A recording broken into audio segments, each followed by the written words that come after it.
Today I'm going to show you how we compare the magical flavour developing properties of Koji with vegetables to produce incredible, deeply flavourful vegetable charcuterie.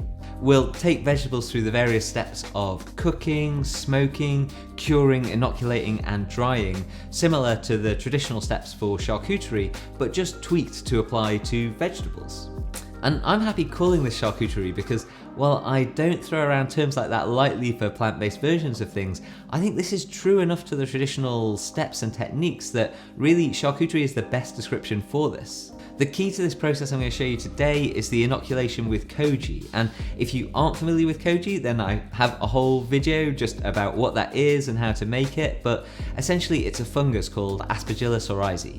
It's a really fascinating ingredient and it's the key to the fermentation of things like miso, soy sauce and sake, and in itself it has a really beautiful flavour and aroma and some really interesting properties. Koji produces enzymes that break down proteins to produce amino acids and umami, and it also breaks down carbohydrates into sweeter, simple sugars. By including this Koji inoculation in our process here, what we get is a much more complex flavour and vegetables that somehow taste more like themselves, but also simultaneously more meaty. Overall, our aim is going to be to build up delicious savoury flavours, and we're going to do that by a sort of layering of techniques that are applied to the vegetables.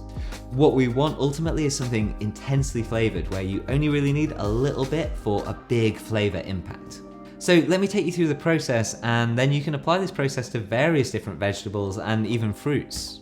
So first off, we need to cook our vegetables, and for this technique I quite like to do this in the water bath because it gives me consistency and reliability. So for ingredients like beetroot or carrots, I cook them at 85 degrees for 3 hours. And what you want is for them to be cooked so their texture is softened but not mushy.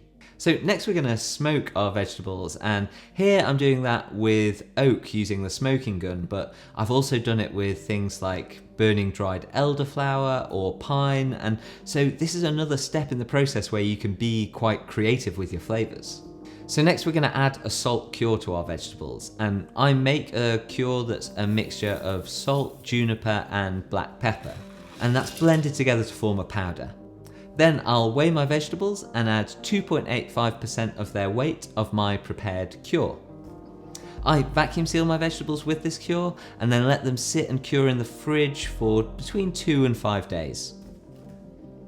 After that, we can remove our vegetables and just pat them dry and wipe away any excess spices from the cure.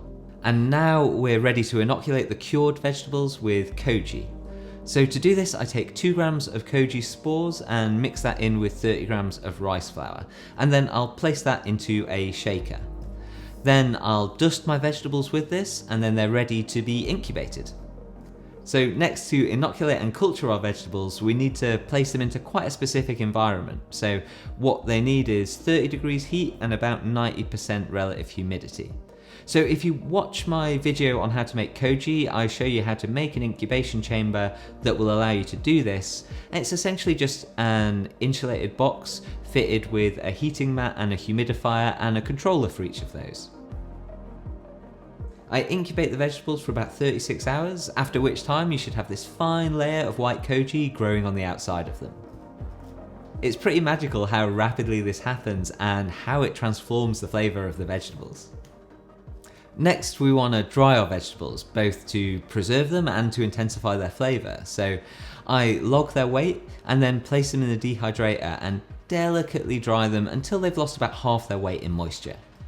After this, our vegetable charcuterie is ready. So you can just eat it like this and it's really delicious. You can slice it thinly, or you can do really anything creative that you want with it. But I quite like to take it one more stage and marinate it in oil. For me, that adds a little bit of richness and I find it sort of rounds out the flavour in a way that I really like. So you can see here how I've used this in a dish where the charcuterie itself is sort of hidden within the mix, but in terms of flavour, it's the absolute powerhouse driving the dish. So for this dish, I mix the carrot charcuterie with a fermented cashew nut pate. And if you'd like to see how that's made, I've already done a video about that. Then I top this mix with some fresh shiso and another larger piece of the carrot charcuterie. Then lastly, I place a delicate carrot crisp over the top of everything in the bowl. I serve this dish with a blood orange sauce, which I make by concentrating fresh blood orange at low temperature in the rotovap. And again, this technique is something I've already made a video about, so I will put a link to that in the description. It's a simple dish with just a few elements. The umami, salty, smoky, meaty flavour of the carrot is balanced against the bright, fresh sweetness and acidity of the blood orange sauce. So I hope you found this interesting. I have other videos about things like Koji or other techniques like how to make gin, temper chocolate, make fresh masa. So do have a little look through those if you're interested in learning about other culinary techniques that I use. Thanks very much for watching, and I'll see you soon.